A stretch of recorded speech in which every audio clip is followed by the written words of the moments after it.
الحمد لله حمدا كثيرا كما أمر، ونشهد أن لا إله إلا الله وحده لا شريك له في الخلق والأمر، إدغارا لمن جحد به وكفر، ونشهد أن سيدنا ومولانا محمدا عبده ورسوله المبعوث إلى الأسود لتتميم مكارم الأخلاق، لا يخلق نبي ولا رسول بعده، ولا أمة بعد أمتي، ولا رسالة بعد رسالتي، ولا كتاب بعد كتابي، ولا شريعة بعد شريعتي، صلى الله تعالى عليه وعلى آله الذين هم خلاصة العرب الأرباع وخير الخلائق بعد الأنبياء، وهم كالنجوم في السماء للاهتداء للاقتداء، وهم مفاتيح الرحمة ومصابيح الغرر. أما بعد، فأعوذ بالله من الشيطان الرجيم. بسم الله الرحمن الرحيم. قل يا عبادي الذين أسرفوا على أنفسهم لا تقنطوا من رحمة الله. قل يا عبادي الذين أسرفوا على أنفسهم لا تقنطوا من رحمة الله إن الله يغفر الذنوب جميعا إنه هو الغفور الرحيم. وقال تعالى: ومن يعمل سوءا أو يظلم نفسه ثم يستغفر الله يجد الله غفورا رحيما. وقال تعالى: من يطع الرسول فقد أطاع الله ومن تولى فما أرسلناك عليهم حفيظا. وقال تعالى: شهر رمضان الذي أنزل فيه القرآن هدى للناس وبينات من الهدى والفرقان. وقال تعالى: إنا نحن نزلنا الذكر وإنا له لحافظون. وقال النبي صلى الله عليه وسلم: التائب الذنب كمن لا ذنب له. وقال في موضع آخر: إن الله يحب التوابين ويحب المتطهرين. رب اشرح لي صدري ويسر لي أمري واحلل عقدة من لساني يفقهوا قولي. رب زدني علما، رب زدني علما، رب زدني علما. درود پاک پڑھ لیجیے. اللہم صل علی محمد وعلی آل محمد کما صلیت علی ابراہیم وعلی آل ابراہیم انک حمید مجید. اللہم بارک علی محمد وعلی آل محمد کما بارکت علی ابراہیم وعلی آل ابراہیم انک حمید مجید. میرے واجب الاحترام سامعین محترم، آج یہاں ہم جامع مسجد ابراہیمی جلال آباد میں جمعہ کی نشست میں جمع ہیں، اور آج کا یہ جمعہ ماہ رمضان المبارک سن 1441 ہجری کا آج آخری جمعۃ المبارک ہے، اسی طرح اسی کو جمعۃ الوداع بھی کہا جاتا ہے، اور اسی طرح مائی سن 2020 کا غالباً آج تیسرا جمعۃ المبارک ہے، 22 مائی سن 2020۔ ہم یہاں جلال آباد جامع مسجد ابراہیمی میں سب جمع ہیں جمعہ کی نشست میں۔ دعا ہے اللہ رب العزت سے کہ اللہ مجھے صحیح حق سچ کہنے کی اور پھر ہم سب کو اس پہ عمل کرنے کی توفیق عطا فرمائے۔ اکثر میں یہ بات کرتا رہتا ہوں کہ بہت خوش نصیبی ہے آپ حضرات کی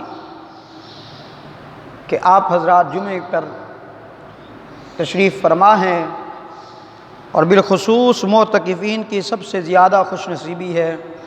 اللہ کے حضور آپ جتنا بھی شکر ادا کریں میرے دوستو کم ہے۔ یہاں وہ آتا ہے جس کو وہ بلاتا ہے، اپنی مرضی سے نہ کوئی آ سکتا ہے نہ آتا ہے۔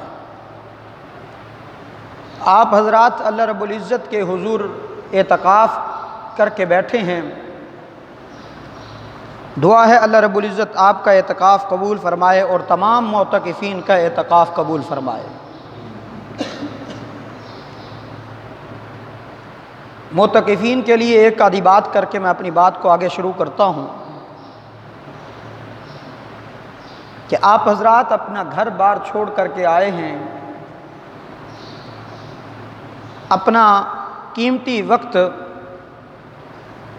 اصل میں قیمتی وقت تو یہی ہے جو آپ بیٹھے ہیں، لیکن اس وقت بھی دنیاوی غرض و غایت سے بھی کام شام ہوتے ہیں، بالخصوص پھر اوپر سے عید الفطر ہو، اور پھر اس سب سے بڑی بات کہ لاک ڈاؤن ختم ہوا ہو، تو ان حالات میں انسان مسجدوں کی بجائے بازاروں کا رخ زیادہ کرتا ہے۔ آپ حضرات بہت خوش نصیب ہیں کہ آپ کو اللہ رب العزت نے اپنے در پہ بلایا ہے، تو آپ کی جتنی گھڑی باقی ہیں تو جس مقصد کے لیے آئے ہیں آپ اس مقصد کو حاصل کر کے جائیں، اس مقصد کو فوت کر کے نہ جائیں۔ انشاءاللہ میرے آج کا جمعے کا عنوان اور موضوع یہی ہے کہ اللہ کی رحمت سے انسان نا امید کبھی نہ ہو۔ پہلا عنوان میرا قرآن مجید و فرقان الحمید کے متعلق ہے، دوسرا وقت نے انشاءاللہ اجازت دی تو اللہ کی رحمت کے متعلق چند باتیں آپ کے سامنے رکھوں گا۔ تو بہرحال آپ اپنے لیے بھی دعا فرمائیں، میرے لیے بھی کریں، اپنے گھر والوں کے لیے بھی، امت مسلمہ کے لیے دعا کریں، اللہ امت مسلمہ پر رحم و کرم کا معاملہ فرمائے۔ حالات اس وقت بہت مشکل ہیں میرے دوستو، ہمیں تو صرف یہ ہے کہ لاک ڈاؤن نظر آیا، معاشی طور پہ کمزور ہوئے۔ ان حضرات سے، ان مسلمانوں سے حال پوچھئے جو مسلمان اس وقت ظلم کی چکی میں پس رہے ہیں۔ ابھی حال ہی میں دیکھ رہا تھا اسی ہفتے میں کہ ہندوستان میں مسلمانوں کو گائے کا گوبر اور پیشاب پلانے پر مجبور کیا جا رہا ہے۔ یعنی ہندوؤں نے اس حد تک ظلم کر رکھا ہے کہ مسلمانوں کی جان تک لے لیتے ہیں، اور حرام کھلانے پر مسلمانوں کو مجبور کیا جا رہا ہے۔ آپ اللہ کے حضور شکر ادا کریں، میں ہوں یا آپ ہوں، اللہ نے ہمیں یہ پاکستان کی سلطنت عطا فرمائی ہے، تو ہم یہاں پر اللہ کا شکر ہے اپنی آزادی کے ساتھ عبادات بھی کر سکتے ہیں، قرآن کی تلاوت بھی کر سکتے ہیں، ذکر اذکار تمام چیزیں کر سکتے ہیں، جبکہ یہود و نصارہ کی نظریں پاکستان پر بھی لگی ہوئی ہیں کہ یہاں پاکستان کا مسلمان آزاد کیوں ہے۔ تو اس نے ایک سوچی سمجھی سکیم کے تحت ہم سے مسجدوں کی عبادت چھیننے کی کوشش کی ہے۔ دعا فرمائیں اللہ ان کی کوششوں کو ناکام کر کے اللہ اپنے گھروں کے دروازے مسلمانوں کے لیے کھلوا دے۔ تو بہرحال میرے دوستو آپ حضرات ان سب کے لیے دعا کیا کریں، اللہ تمام مسلمانوں پر آسانی کا معاملہ فرمائے۔ میں نے قرآن مجید والفرقان الحمید سے ایک بات قرآن مجید کے متعلق کرنی ہے، اس سے قبل ایک بات کرتا چلا جاؤں۔ شروع میں نے آپ حضرات سے کہا کہ درود پاک پڑھ لیجئے۔ یاد رکھیے گا یہی رمضان المبارک کا مہینہ تھا، اللہ کے رسول صلی اللہ علیہ وسلم منبر رسول پر پہلی سیڑھی پہ قدم رکھتے ہیں، دوسری پہ رکھتے ہیں، تیسری پہ رکھتے ہیں تو آمین کہتے جاتے ہیں۔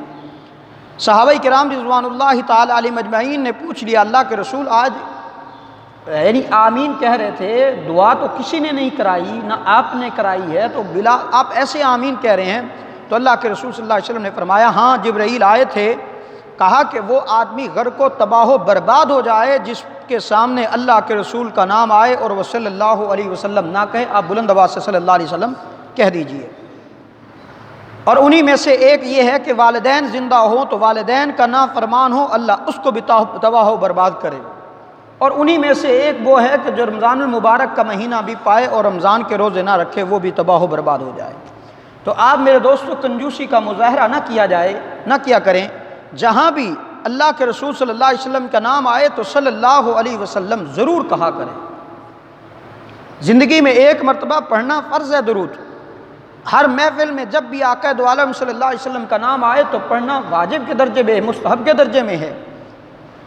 آپ اندازہ کیجئے گا، بخاری شریف ایک بہت بڑی کتاب ہے، مسلم شریف بہت بڑی کتاب ہے، اصل میں تو قرآن سے بڑی کوئی کتاب نہیں، میں اوراق کے حساب سے کہہ رہا ہوں، اوراق کے حساب سے اس قرآن سے بخاری بڑی کتاب ہے، اوراق کے حساب سے، توجہ کرنا، سمجھیے گا میری بات، قرآن سے اعلیٰ کوئی کتاب نہیں دنیا میں، یعنی جس کو کتابی شکل میں بنایا گیا ہے اس میں بخاری 2 جلدوں پر ہے، اور اسی طرح ابو داؤد ہے، مسلم شریف ہے، ابن ماجہ ہے، ان تمام کے تمام لکھنے والوں نے جب بھی آقا دو عالم صلی اللہ علیہ وسلم کی حدیث لکھی ہے، اور پوری وہ حدیث کی کتابوں ہیں، قال رسول اللہ، آگے صرف ساد نہیں ڈالی، پورا صلی اللہ علیہ وسلم لکھا ہے، تو وہ بھی تو محدثین تھے جن کو محبت تھی، محبت ہمیں بھی ہے، لیکن اس کا اظہار بھی کیا کریں میرے دوستوں۔ میں نے قرآن مجید والفرقان الحمید کے حوالے سے 1-2 باتیں کر کے اپنی بات کو آگے بڑھاتا ہوں۔ قرآن اور رمضان کا آپس میں بڑا گہرا تعلق ہے۔ اللہ کے رسول صلی اللہ علیہ وسلم کا فرمان ہے قرآن اور رمضان یہ بندے کی شفاعت کا سبب بنتے ہیں۔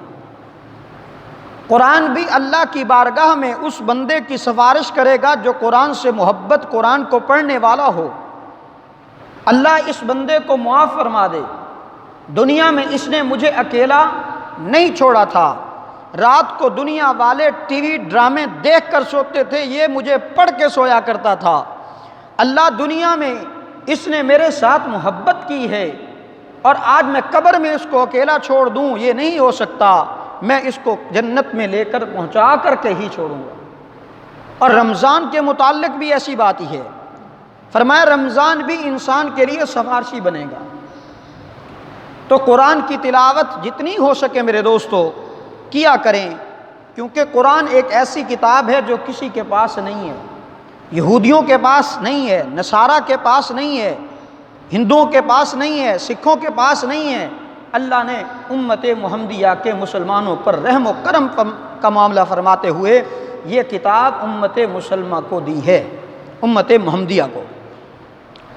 تو اس لیے قرآن کی تلاوت کو معمول بنا لیجیے، زندگی کا کوئی پتہ نہیں، کتنی سانسیں باقی ہیں کسی کا کوئی علم نہیں ہے، تو قرآن کی تلاوت کا معمول بنا لیں، جتنا ہو سکے قرآن کی تلاوت کیا کریں۔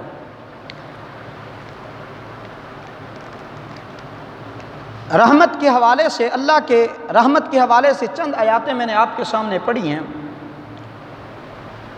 انہی پر انشاءاللہ گفتگو کرتا ہوں۔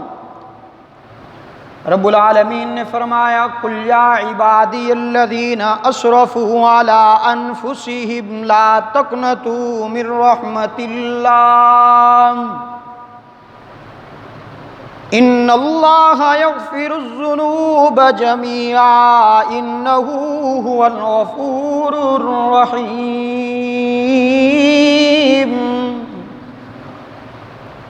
آپ دیکھتے ہیں دنیا کے اندر باپ اگر بیٹے سے ناراض ہو جائے یا بیٹے کی حرکات و سکنات مشکوک نظر آئیں تو باپ آپ کی والدہ کو مخاطب کرتے ہوئے کہے گا کہ اس کو انسان بنا لو، اس کو کہو کہ اپنی حرکات و سکنات درست کر لے۔ ایک وہ باپ جو میرا اور آپ کا جسمانی باپ ہے، اگر وہ ہمارے اندر کوئی حرکات مشکوک دیکھے تو تنبیہ فرماتا ہے۔ قربان جاؤں ایک وہ باپ جو رحمت للعالمین امت کے باپ ہیں۔ رب العالمین نے اپنے محبوب کو بتایا، میرے محبوب رحمت عالم صلی اللہ علیہ وسلم، رب العالمین نے فرمایا میرے محبوب اپنی امت سے کہہ دیجئے جنہوں نے اپنی جانوں پر ظلم کیے ہیں، اپنی جانوں پر گناہ کر کر کے اپنی جانوں کو جہنم کے کنارے پر دہانے پر لے گئے ہیں، وہ گناہگار جس نے ساری زندگی بغاوت میں گزار دی، اپنے اس امتی سے کہہ دیجئے قُلْ يَا عِبَادِيَ الَّذِينَ أَسْرَفُوا، ایسا نہیں کہا جیسے باپ ماں سے کہتا ہے کہ اپنے بیٹے کو انسان بنا لے، اس طرح نہیں کہا، اس لیے میں نے مثال آپ کو سمجھانے کے لیے دی ہے۔ رب العالمین نے فرمایا میرے محبوب، وہ میرا محبوب جس کے لیے میں نے جنت کو سجایا، جس کے لیے میں نے آدم سے لے کر عیسیٰ تک نبوتیں عطا فرمائیں،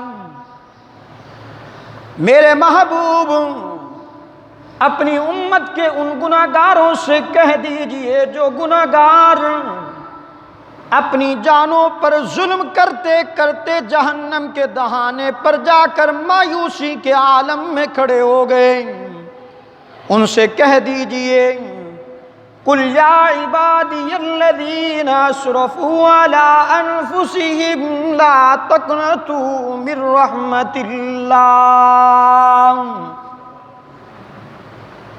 ان سے کہہ دیجئے کہ میری رحمت بڑی وسیع ہے۔ اللہ تیری رحمت کتنی وسیع ہے۔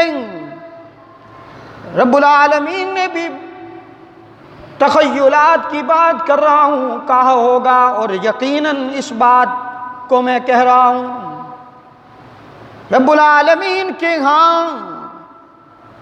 انسان اتنے گناہ کرے، اتنے گناہ کرے، اتنے گناہ کرے، آسمان و زمین کا یہ خلا گناہوں سے بھر کے لائے، رب العالمین کے حضور آئے اور آ کر کے ایک مرتبہ کہہ دے کہ رب العالمین مجھے معاف فرما دے، رب العالمین فرماتے ہیں مجھے اپنی کبریائی کی قسم کہ میں نے اس کو معاف فرما دیا۔ کتنا بڑا گناہگار تھا، کتنا بڑا گناہگار تھا، سیاہ کار تھا، خطا کار تھا، ساری زندگی گناہوں میں لت پت ہو گیا، لیکن اب عمر ڈھلنے کے ساتھ میرے در پہ آیا تو میں اس کو مایوس نہیں لٹاؤں گا، خالی نہیں بھیجوں گا۔ اگر ماں سے بیٹا ناراض ہو کر گھر سے چلا جائے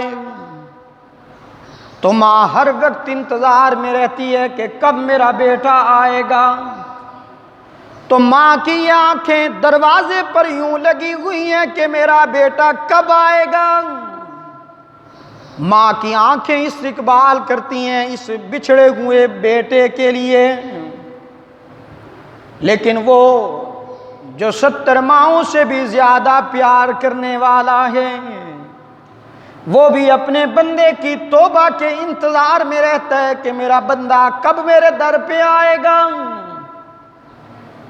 اور انسان اگر ایک قدم اس کی طرف بڑھائے تو اس کی رحمت 10 قدم آگے بڑھا کر انسان کو اپنی آغوش میں لے لیتی ہے۔ سبحان اللہ کہہ دیجئے اگر بات سمجھ آ رہی ہے تو۔ بنی اسرائیل کا واقعہ اکثر آپ سنا کرتے ہوں گے۔ ایک وہ گناہگار بنی اسرائیل کا جس نے 99 قتل کیے، قتل سے بڑا گناہ بھی کوئی ہوگا دنیا میں، قتل کیا ہے۔ 99 قتل کرنے کے بعد چلا گیا ایک راہب کے پاس، ایک اس وقت کے بنی اسرائیل کے عالم کے پاس پہنچا اور جا کر کہنے لگا کہ میں نے 99 قتل کیے ہیں، مجھے معافی مل جائے گی یا نہیں؟ تو اس راہب نے اس کو ڈرایا، دھمکایا، اس نے کہا مشکل ہے، بہت مشکل ہے، ہو ہی نہیں سکتا، تو نے اتنے قتل کیے ہیں اور تجھے معافی مل جائے۔ اس نے کہا ٹھیک ہے۔ اس نے کہا چلو تیرا کام تو تمام کروں، 100 تو پورے کروں نا، 100 تو ہو گیا نا، سنچری پوری کر لی اس نے کہا تیرا کام تمام کروں، معافی تو مجھے ملنی نہیں ہے نا، جہاں 99 گئے تو بھی ساتھ ہے، چل۔ آگے بڑھا ایک اور عالم کے پاس، اس نے کہا کہ معافی تو مل جائے گی لیکن معافی تجھے وہاں ملے گی جب ایک بستی کے اندر، فلاں بستی کے اندر ایک اللہ والا رہتا ہے، اس کے پاس جا۔ یہ آدمی وہاں سے چلتا ہے، راستے میں اس کی موت آ گئی، اسرائیل نے آ کے گھیر لیا۔ جب یہ گناہگار سیاہکار مر گیا، موت آ گئی، اب اس کے بعد یوں ہوا کہ فرشتے آ گئے، جہنمی بھی اور جنتی بھی۔ جہنمیوں نے کہا کہ یہ تو ہمارا ہے، 99 100 قتل کر کے آیا ہے، یہ تو ہمارا ہے، ہم جہنم میں لے کے جائیں گے۔ جنتی بھی آگے، رب العالمین نے جنتیوں کو بھی بھیج دیا، جاؤ اس میرے بندے کی طرف، یہ تو توبہ کے ارادے سے نکلا ہے نا، جاؤ اس کو جنت کی طرف لے جاؤ۔ فیصلہ یوں ہوا کہ جگہ کو ناپ لیا جائے، اگر اس بستی کی طرف جس بستی میں یہ جا رہا تھا، اگر وہاں کا سفر زیادہ رہ گیا ہے تو یہ جہنم والے لے جائیں، اگر اس بستی کا سفر کم رہ گیا ہے تو جنت والے لے جائیں۔ سفر جہنم والوں کی طرف مسافت زیادہ بنتی تھی، رب العالمین نے زمین کو حکم دیا کہ تو سکڑ جا اور جنت والی طرف کم رہ جا، ادھر زیادہ رہ جا، یعنی قریب بستی کے پہنچنے کے۔ اب یہ حقوق العباد کا مسئلہ ہے، میں یہ آپ کو گناہوں کی طرف لے کے بات نہیں کر رہا کہ اس کی طرف جاؤ، نہیں، مایوسی نہ ہو۔ اگر گناہ ہو گئے ہیں، آپ نے کسی سے قرض لیا ہے، حقوق العباد کا مسئلہ ہے، کسی کو بلا وجہ گالی دی ہے، حقوق العباد کا مسئلہ ہے، آپ اس کے ہاں جائیے، اس سے معافی مانگیے۔ اور قرض کا معاملہ ہے، اگر قرض آپ نے کسی کا دینا ہے، علماء لکھتے ہیں کہ اگر آپ صحیح معنی ارادے سے قرض لوٹانا چاہتے ہیں تو آپ ارادہ فرمائیں، اللہ اسبابی دنیا بنا دیتے ہیں۔ لیکن ایک دل میں ہی یہ ہو کہ میں نے تو بس اس بھائی سے لینے ہیں اور پھر جانے موسیٰ اور موسیٰ کا رب جانے، یہ جائے اپنا کام کرے، میں لوٹانے کے لیے تو نہیں لے ارادے سے، تو ایسے کے لیے قرض وبال بن کے اس کو کل جہنم کی طرف لے کے جائے گا جب تک وہ بندہ معاف نہیں کرے گا۔ قرض کی بات چلی ہے تو آپ کو ایک تحفہ بھی دیتا چلوں، اگر قرض کے معاملے میں کوئی انسان پھنس گیا ہو، کہیں سے راستہ نظر نہ آ رہا ہو نکلنے کا، ایک تو ارادہ فرمائے کہ اللہ میں جس کا قرض دینا ہے مجھے تو عنایت فرما، میں دیتا جاؤں۔ روزانہ عصر کے بعد، عصر کی نماز کے بعد 11 مرتبہ درود شریف پہلے پڑھے، 11 مرتبہ بعد میں پڑھے، اور درمیان میں 71 مرتبہ اللہ لطیف بعبادہ یرزق من یشاء وہو القوی العزیز۔ الہ رد پارے کے اندر 25ویں پارے کے اندر یہ آیت آتی ہے، آپ اس آیت کو پڑھیں، میں یقین سے کہہ رہا ہوں کہ اللہ رب العزت آپ کے لیے قرض کا معاملہ آسان فرما دیں گے۔ بنی اسرائیل کا واقعہ ایک اور آپ کے سامنے عرض کرتا چلا جاؤں۔ ایک وہ آدمی بنی اسرائیل میں تھا، نوجوان، گناہوں میں لت پت تھا، قوم کے ساتھ زیادتیوں کے اندر مبتلا تھا۔ قوم نے ایک دن فیصلہ کیا کہ اس کو بستی سے نکال دیا جائے۔ جب قوم نے مشورے کے ساتھ اس کو بستی سے نکال دیا، وہ وہاں سے چلا گیا پہاڑوں کے دامن میں۔ چند دن تو کھانے کے لیے بھی کچھ تھا، پینے کے لیے بھی کچھ تھا، کھاتا رہا پیتا رہا۔ جب نانے زمین ختم ہو گیا، کھانے پینے کی چیزیں ختم ہو گئیں، اور ادھر اسبابی دنیا بھی ختم ہو گئی، موت بھی قریب ہونے لگی، تو یہ نوجوان اللہ کے حضور وہاں گڑ گڑا کر رونے لگا، الہ العالمین، گناہ گار ہوں، خطا کار ہوں، سیاہ کار ہوں، لیکن ہوں تو تیرا بندہ، مجھے معاف فرما دے، قوم تو مجھے منہ بھی نہیں لگاتی۔ تاریخ میں آتا ہے، یہ قرآن و حدیث کی بات میں نہیں کر رہا، یہ واقعات جو کر رہا ہوں یہ قرآن و حدیث سے نہیں کر رہا، باقی انشاءاللہ میرا عنوان موضوع ہمیشہ میں وہی بات ہر جمعے کرتا ہوں جو قرآن اور حدیث سے ہوتی ہے، لیکن یہ باتیں تاریخ کی میں عرض کر رہا ہوں، تاریخ جھوٹی بھی ہو سکتی ہے، سچی بھی ہو سکتی ہے۔ بہرحال جب وہ بندہ مر گیا تو رب العالمین نے اپنے کلیم سے فرمایا، میرے کلیم موسیٰ اپنی قوم سے کہہ دو کہ جس نے جنت کمانی ہو تو اس کا جنازہ پڑھے، اور اس کا غسل کا انتظام بھی موسیٰ تیرے ذمے، کفن دفن کا انتظام بھی تیرے ذمے۔